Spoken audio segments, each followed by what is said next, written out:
Bonjour, bonjour, j'espère que vous allez bien. Aujourd'hui on se retrouve pour une nouvelle vidéo. Aujourd'hui nous sommes le 31 janvier à l'heure où je tourne. Et du coup qui dit 31 janvier dit fin du mois, donc je vais pouvoir vous faire mon bilan lecture du mois qui vient de s'écouler.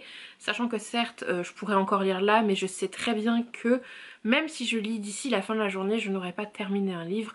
Donc je peux officiellement tourner mon bilan du mois de janvier 2023 qui commence très bien l'année puisque j'ai lu 6 livres ce mois-ci, chose qui est au-dessus de ma moyenne habituelle. Généralement j'en lis plutôt 3-4 par mois, là je suis à 6. Après début de l'année on est sur les starting blocks et tout, on a envie de lire à fond. Et puis j'ai eu une semaine de vacances donc nécessairement j'ai beaucoup lu, j'ai même terminé 3 livres pendant ma semaine de vacances. Donc oui, ça m'a aidé clairement. Potentiellement février, sachant qu'il y a moins de jours en plus, ne sera pas aussi productif en termes de lecture, mais en tout cas je suis très contente de mes lectures du mois de janvier. En plus j'ai plutôt des très bonnes lectures. Et je suis contente parce que c'est aussi un petit peu varié. Alors oui, il y a pas mal de littérature, de l'imaginaire ado, young adulte, mais j'ai aussi un récit contemporain et un roman graphique. On va commencer tout de suite. Et on va commencer par un livre que je n'ai pas en ma possession, donc je vais vous l'afficher juste ici, puisque c'est une épreuve non corrigée que j'ai lue au boulot parce que notre représentante nous l'a apporté. Et c'est un livre qui, pour moi, sort demain, donc pour vous, à l'heure où vous allez voir cette vidéo, est déjà sorti, et c'est Twin Crows, j'arrive pas à dire le titre, je suis désolée, mais c'est chez Bayard, tout le monde en parle, vous voyez très bien la belle couverture violette avec des dorures, de toute façon elle est juste ici. Et c'est de Catherine Doyle et Catherine Weber. Ouais, pareil pour les noms de famille, enfin vous connaissez. De toute manière, vous le savez très bien, dès que ça a des sonorités anglo-saxonnes, vous savez très bien que je vais pas être au rendez-vous en termes de prononciation. C'est un pacte tacite entre vous et moi. Mais du coup je l'ai lu, j'ai reçu le SP il y a très longtemps au boulot, mais je le lisais pendant ma pause déjeuner au travail. Et bah premièrement je ne travaille pas tous les jours, ensuite je ne mange pas tous les jours au boulot quand je travaille, et ensuite bah parfois il y a des collègues avec qui j'ai envie de parler et du coup je ne lis pas pendant ma pause, ce qui fait que j'ai mis 3 mois à le lire en salle de pause. Vraiment c'est inadmissible. Mais je l'ai terminé, en fait je l'ai terminé début janvier, mais il me restait peut-être 30 pages en janvier, donc je l'ai terminé en janvier. Il fait partie de ce bilan, mais clairement j'ai lu 95% du bouquin en 2022. Pour vous faire un petit résumé, ça va être un livre de fantasy ado où on va suivre deux sœurs jumelles, Vren qui est au courant qu'elle a une sœur jumelle et Rose qui n'est pas au courant qu'elle a une sœur jumelle. Et en fait Vren habite dans le clan des sorcières et Rose est la princesse du royaume qui devrait plus tarder à devenir reine. Sauf que elle vit dans un royaume où bah le gouvernement est un petit peu anti-sorcière puisqu'ils pensent qu'elles sont à l'initiative de beaucoup de désastres dans le monde. Et Vren décide de prendre la place de sa sœur jumelle à l'aube de son couronnement pour essayer de faire tourner la situation. Et je vais pas vous en dire davantage, mais nécessairement il y a plein d'autres personnages et plein d'autres rebondissements qui viennent avec tout ça, et c'est un premier tome de saga. Pourquoi au début je vous précisais roman ado? Parce que je trouve que au niveau de la communication autour de cet ouvrage, ça fait très young adult ou ado plus plus. Et à ma lecture, ce qui n'est pas une mauvaise chose, mais je préfère le préciser, je trouve que c'est ado moins plutôt. Pas du 12 ans non plus, mais c'est des jeunes ados, pré-ados je trouve, parce que bah, l'univers est pas si complexe que ça. Et ça se lit très bien, très vite. L'alternance de points de vue facilite la chose. En plus, c'est des chapitres assez courts.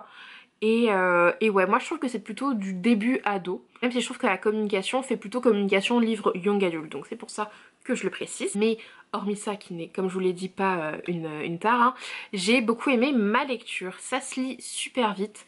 Les personnages sont attachants avec des personnalités bien distinctes et différentes. Et du coup, bah, c'est trop cool parce que cette alternance de point de vue bah, dynamise en plus tout le récit qui va avec. Moi perso j'ai adoré Vren, j'ai adoré la romance qui va avec Vren puisque chacune va avoir une petite romance. Et le personnage masculin qui va avec Vren, je l'aime énormément, je dois vous avouer que j'ai eu un petit crush dessus. Mais en tout cas les personnages ouais, sont super bien construits, je les ai trouvés très attachants, très énervants aussi par moments, mais c'est ce qui fait aussi la beauté des personnages. Si on ressent des émotions à leurs égards, c'est que les personnages sont plutôt bien construits. Donc ça j'ai beaucoup aimé au niveau des rebondissements et tout. Alors c'est plus ou moins prévisible, hein. Mais dans l'ensemble j'ai vraiment beaucoup aimé les rebondissements qui vont avec l'univers forcément un peu château, royal, et d'un côté un univers un peu plus sombre avec l'habitation, enfin avec l'habitat des sorcières. Et du coup ce petit parallèle qu'on découvre en alternance de chapitres est très très séduisant, vraiment ça m'a beaucoup plu. Et c'est un premier tome de saga très prometteur. Et en plus, bah là je l'ai pas en vrai donc vous le voyez pas, mais déjà rien qu'à la couve vous pouvez voir, éditorialement parlant, ce livre est une pure beauté. Je n'ai eu que la version non corrigée, mais demain au boulot je vais découvrir la vraie version et clairement ça va être dur de ne pas craquer dans la foulée. On va passer à la deuxième lecture que j'ai eue cette année et cette fois-ci je vais pouvoir vous présenter tous les livres en physique et c'est une relique de ma palle parce que ce livre je dois l'avoir depuis 4 ou 5 ans. Il était temps que je le sorte. Et c'est Ash Princess de Laura Sebastian, publié dans la collection Wiz de chez Albin Michel. Ici c'est le premier tome, moi j'ai les grands formats. C'est le premier tome d'une trilogie où tout est sorti en grand format et en poche. Pour vous dire à quel point j'ai attendu avant de le lire. Déjà, les grands formats Albin Michel, j'aime énormément la texture soft touch. Et je sais pas, enfin j'aime beaucoup les objets livres en soi et les couvertures de cette saga sont, je trouve, sublimes également. Et du coup dans ce livre on va suivre Théodosia qui est jeune princesse de son royaume, ou en tout cas de son ex-royaume, puisqu'il y a une dizaine d'années le Kaiser et tous les Calovaxiens ont envahi son territoire, son royaume, ont assassiné sa maman qui était du coup reine, et ont envahi le pays, ce qui fait que Théodosia a eu la chance de ne pas mourir et le Kaiser a décidé de la garder un peu comme trophée auprès de tous les Calovaxiens et ex-personnes du royaume qui sont devenues des esclaves, en mode voici ce qu'est devenue votre princesse, elle n'a plus aucun pouvoir, n'essayez même pas de faire une rébellion ou que sais-je, sinon elle va mordre la poussière. Et effectivement dès qu'il y a une attaque contre la Calovaxie, eh bien Théodosia reçoit plutôt des coups de fouet, ce genre de choses. Donc quelque chose de pas du tout glamour. Et ça fait 10 ans que Théodosia vit comme ça, elle subit sa vie jusqu'au jour où un ancien ami de jeunesse va arriver auprès d'elle et va lui montrer qu'il y a peut-être une solution pour fuir tout ça et reprendre la main sur son royaume. Je vous ai très raccourci le résumé puisque je ne parle pas de personnages très importants comme le prince Calovaxien qui n'est pas tout à fait en accord avec les choix de son papa, ou encore Crescencia qui est la fille du bras droit du Kaiser, qui est l'homme qui a tué la maman de Théodosia devant ses yeux. Mais en tout cas il y a aussi ces personnages là qui arrivent et qui vont forcément enrichir l'intrigue principale. C'est un très bon premier tome, moi franchement je me suis régalée. J'avais très peur de le lire puisque je le lis après tout le monde et j'ai eu le temps de voir des avis, et des avis pas toujours dithyrambiques puisque notamment on parle d'un triangle amoureux qui se met en place et qui était très présent.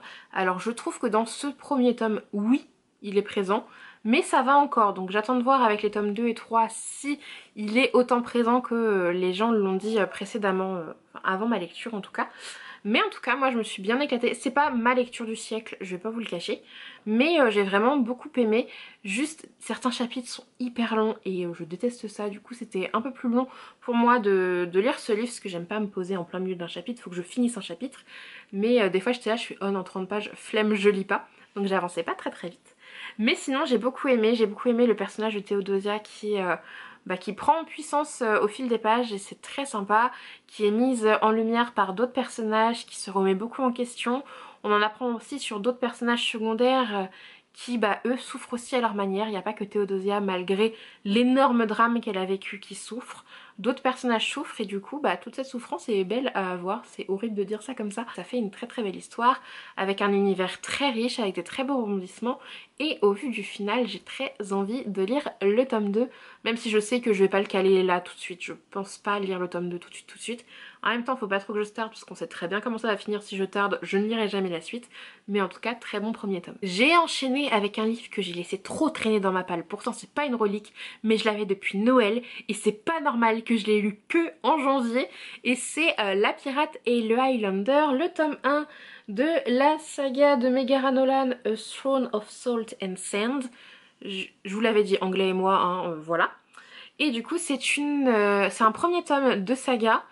L'autrice est en train de voir combien de tomes elle fait, apparemment elle en ferait 4, mais elle a peut-être des spin-offs de machin et tout, donc L'univers ne fait que commencer et c'est lui-même un spin-off de La Selkie de Megara Nolan qui, vous le savez, est ma saga chouchou numéro 1 avec les chroniques lunaires de Marissa Meyer. Donc ce spin-off se passe avant La Selkie et au lendemain de la Révolution française où on va suivre Éléonore, dite Léo le Rouge, qui est devenue une pirate extrêmement redoutée à travers le monde, même si personne ne sait que c'est une et non un pirate. Et Léo vogue à travers le monde à la recherche de son petit frère et sa petite sœur qui ont disparu lors de la Révolution française, puisque Léo vient d'une famille aristocrate et c'était pas la bonne période pour eux en France, donc ils ont dû fuir. Son grand frère, lui, s'est terré en Angleterre et eh bien le petit frère et la petite sœur sont portés disparus, et peut-être que la disparition est encore un peu plus mystérieuse que tout ça et que Léo va devoir côtoyer la magie et les créatures magiques pour retrouver la trace de son petit frère et sa petite sœur. Et côtoyer aussi un petit Highlander, comme le nom l'indique, qui n'a pas l'air très dégueulasse à regarder. Vous savez très bien ce que je vais dire, mais banger. C'est un livre absolument génialissime, je l'aime d'amour, c'est un Megara Nolan, c'est un spin-off de La Selkie qui déjà est ma saga préférée de l'autrice.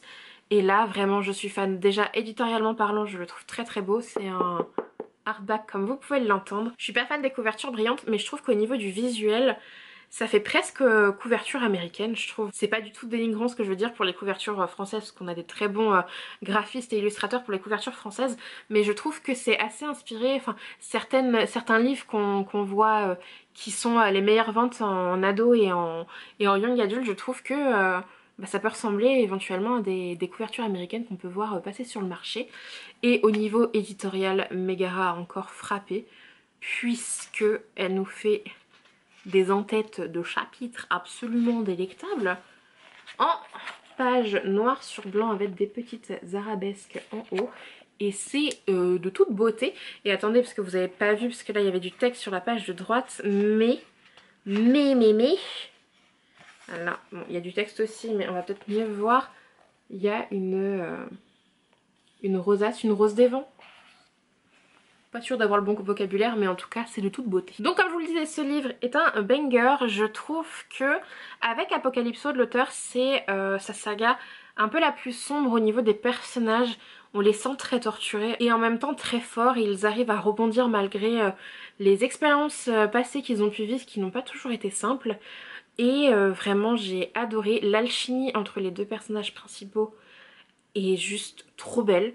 J'ai adoré retrouver cette alchimie et ouais, vraiment c'est un beau duo qui se complète assez. Dans les précédentes sagas de Megara, on avait plutôt... Le slogan était plutôt les opposés s'attirent en termes de romance, et là c'est l'inverse, c'est qui se ressemblent s'assemblent, parce que entre Léo et Jamie du coup qui est le Highlander, alors oui ils ont pas du tout la même vie et tout, mais ils ont des traumatismes plutôt similaires.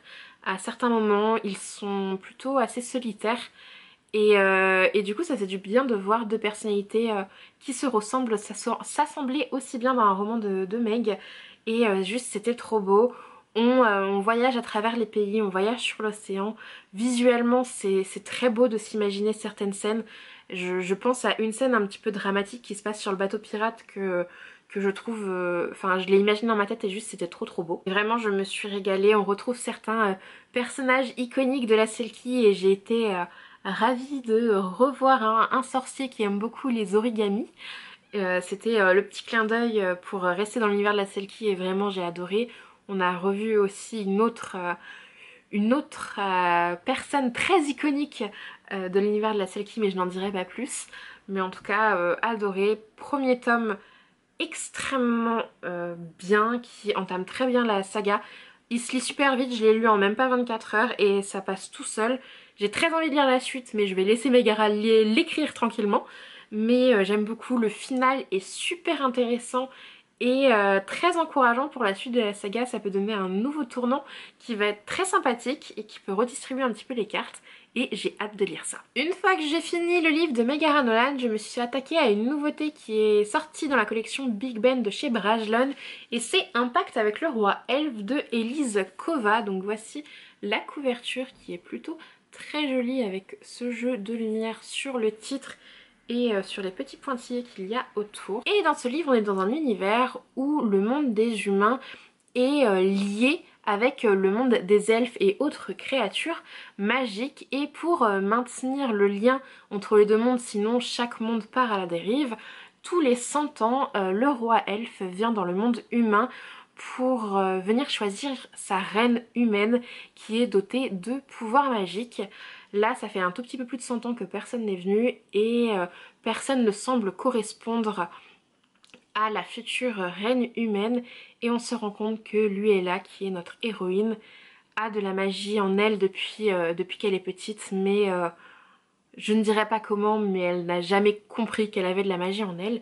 Et du coup le roi elfe, le roi Eldas, vient prendre sa future reine du monde des humains, et elle va vivre au départ soumise au roi elfe. En fait ils vont essayer de s'apprivoiser l'un l'autre quand ils décident d'essayer de détruire ce lien qui unit le monde humain et le monde elfe, et essayer de trouver une solution pour chaque monde vive chacun de leur côté sans qu'ils ne partent à la dérive avec l'absence d'une potentielle reine humaine. Et du coup on s'en doute bien, notamment à la couverture et notamment au pitch, qu'il va y avoir une histoire d'amour entre les deux personnages. J'ai énormément aimé ma lecture, à savoir que c'est un tome 1 d'une saga, mais je trouvais que le tome se suffisait à lui-même, donc j'ai été regarder sur Livre Addict, et si j'ai bien compris c'est un tome 1 mais c'est des tomes compagnons qui vont suivre d'autres personnages, donc je pense que l'histoire de Luella et Eldas se termine juste en ce tome là en fait. Je crois qu'il n'y a pas besoin d'autres tomes pour suivre leur histoire. J'ai vraiment apprécié ma lecture, je l'ai lu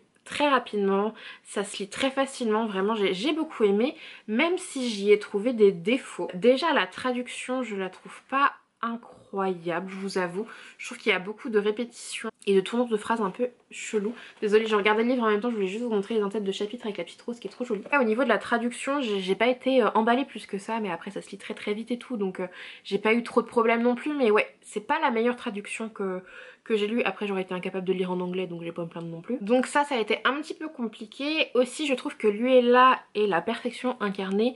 Je trouve qu'elle n'a pas assez de nuances en elle, dans son comportement, dans ses choix, d'autant que cette perfection est accrue, je crois que c'est comme ça qu'on dit, parce que le moindre petit défaut qu'elle peut avoir, le roi Eldas voit en ça genre le plus beau des compliments, le plus beau des atouts, et du coup elle est un peu trop parfaite, pas assez nuancée à mon sens. Vous vous doutez qu'il y a une histoire d'amour, donc bah, dès qu'il y a le premier bisou, il y a quand même plusieurs scènes de sexe, et à un moment j'ai l'impression que ça tournait un peu que autour de ça, donc c'était un petit peu dommage à ce niveau-là. Mais les scènes sont très très jolies, il y a notamment un endroit très poétique où Eldas emmène Luella, et franchement c'était trop beau visuellement. Pareil, je m'imaginais l'endroit dans la tête et je trouvais ça magnifique. Pour ceux qui ont lu Hadès et Perséphone sans le côté ultra sexy avec que du sexe, même s'il y en a un peu, ça reste beaucoup plus soft, hein. C'est pas une romance érotique pour le coup, mais je trouve que la relation entre Luella et Eldas peut se rapprocher de la relation entre Hadès et Perséphone dans cette saga là. J'ai lu que le tome 1. Hormis ces points là, vraiment j'ai vraiment beaucoup aimé le livre, je l'ai vraiment lu d'une traite, j'ai beaucoup apprécié. Oui, autre chose, le dénouement se fait très rapidement, d'autant plus qu'il est très très prévisible. On insiste beaucoup sur les éléments qui annoncent le dénouement, et du coup en tant que lecteur, bah faut pas avoir un bac plus 12 pour comprendre. Peut-être que ça n'en dérangera pas certains, mais je trouve que pour le dénouement ça manque de subtilité. Je ne sais pas si je lirai la suite, on verra bien sur quel personnage ça se concentre, mais en tout cas je l'ai dévoré quand même malgré les défauts, et j'ai passé un très très bon moment de lecture, encore une fois malgré les défauts. On part sur un tout autre genre, puisqu'on va partir sur un récit contemporain qui vient de sortir en poche, sorti l'année dernière en grand format, et c'est numéro 2 de David Fuenquinos, publié chez Folio. Donc là, le format poche, c'était dans la collection blanche de chez Gallimard en grand format l'année dernière. Et je n'avais encore jamais lu de David Fuenquinos, pourtant il a quand même des livres très connus, mais je l'ai découvert avec numéro 2. Et pourquoi celui-ci m'a intéressée, puisque dans numéro 2, on va suivre de manière fictionnée, je tiens à le préciser, le jeune homme qui a failli obtenir le rôle d'Harry Potter à la place de Daniel Radcliffe, mais en fait qui était le second choix. Du coup on va voir comment cet échec de vie, puisque c'est comme ça qu'il est nommé dans le livre, va impacter tout le reste de la vie de ce jeune homme qui s'appelle Martin Hill. Et j'étais très très curieuse de découvrir ce livre parce que j'avais envie de savoir comment cet auteur allait s'attaquer un phénomène de pop culture internationale qu'est Harry Potter, et j'ai vraiment beaucoup aimé. Je m'attendais pas à ce qu'il soit aussi triste, puisque Martin vit des choses très très difficiles. Je vais pas spoiler, juste trigger warning, on parle de dépression et de violence. Et je n'en dirai pas plus, il a vécu énormément de drames, et en fait tout le livre c'est sa vision de l'échec, en mode si j'avais été Harry Potter, ma vie serait tellement plus belle, tellement plus radieuse, tellement plus lumineuse. Et du coup on le suit au fil des années, au fil des livres et des films qui sortent. Et on va voir s'il réussit ou non à la fin à se relever de cet échec. C'est un livre absolument beau, je ne connaissais pas la plume de David Fuenkinos, et juste c'était... elle est très poétique, très très jolie, des très belles tournures de phrases, des très belles métaphores et tout ça. Et c'était très beau. C'est un livre aussi très documenté, puisque il y a certains moments qui sont de la vraie documentation, je pense, au vu de ce qui est dit. Et juste c'est un chemin de vie d'une personne, et c'était très beau à suivre, un petit peu intrusif en tant que lecteur, mais forcément on rentre dans des univers dès qu'on lit un bouquin, donc c'est un peu ce qu'on est censé faire. Mais vraiment j'ai beaucoup aimé. J'étais très triste en lisant ma lecture, je m'attendais pas à autant, mais en même temps c'est très bien dépeint, c'est très beau, c'est très poétique. J'avais qu'une envie, c'était que Martin arrive à se relever de tout ça. Et vraiment j'ai passé un super bon moment en lecture, qui n'a absolument rien à voir avec les dernières lectures que j'ai pu avoir. Du coup c'était aussi une bouffée d'air frais de sortir de ma zone de confort. Et enfin, dernier livre que j'ai tout juste terminé ce matin, que j'avais entamé hier soir, mais j'avais pas la force de le lire en entier, c'est La Nuit des Rois et des Reines, alors de Molly Horton Booth, Stephanie Kate Storm, et illustré par Jamie Green, et c'est publié chez Hachette. Le vrai titre c'est Ardenheit, La Nuit des Rois et des Reines, pour être tout à fait honnête. Et c'est un roman graphique, comme vous pouvez le voir, en couleur. Et je vais juste vous montrer une ou deux planches. Et voilà au niveau des planches. Et je trouve qu'il y a un petit côté mélange entre la patte d'Alice Oseman et la colorisation assez douce et en même temps pétillante de Laia Lopez, qui ont respectivement fait notamment Earthstopper pour Alice Oseman et Strawberry Moon et Mystic Land pour Laia Lopez, qui sont tous publiés chez Hachette d'ailleurs, et qui sont... Strawberry Moon pour le coup j'ai pas encore lu, mais qui sont de bonnes lectures pour les autres, ou d'excellentes lectures. Et du coup j'ai lu celui-ci ce matin parce qu'il me tentait beaucoup, et je trouve ça très sympa de faire des romans graphiques, ça change un petit peu. J'aime beaucoup le format, ça se lit très rapidement, là pour le coup les couleurs sont dingues dans celui-ci, j'apprécie fortement. Et dans ce livre on va suivre Viola qui vient d'arriver à Ardenheim et qui est très triste, que elle était censée faire sa rentrée dans ce lycée avec son frère jumeau qui a décidé d'aller dans un lycée privé. Et Viola va tomber amoureuse de Orsino qui est amoureux de Olivia juste ici, et Olivia qui a plutôt un crush sur Viola. Donc triangle amoureux, en veux-tu en voilà, mais il est très très bien fait. Ce livre est notamment ancré dans la communauté queer LGBTQIA+, et c'est très beau. Alors ça va forcément vite, puisque c'est un roman graphique, donc on n'a pas toutes les phases de description, donc il y a des moments où on a l'impression que ça va très très vite, et en plus moi comme je l'ai lu quasi une traite, forcément ça va très vite.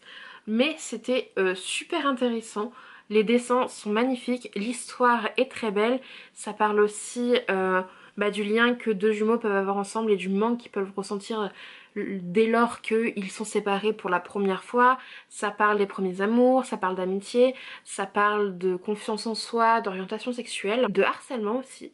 Et du coup c'était une très chouette lecture que je recommande beaucoup. J'ai juste été très surprise qu'on soit dans un univers de magie qui est pas très présent mais qui l'est quand même, parce que à aucun moment c'est écrit dans le pitch, dans la couverture, et j'étais un petit peu déçue parce que j'aurais préféré que ce soit un récit 100% contemporain, pour être tout à fait honnête. Après ça donne des images très belles, le côté magique puisqu'il y a des fées notamment, mais je vois pas trop ce que ça a apporté au récit, pour être tout à fait honnête.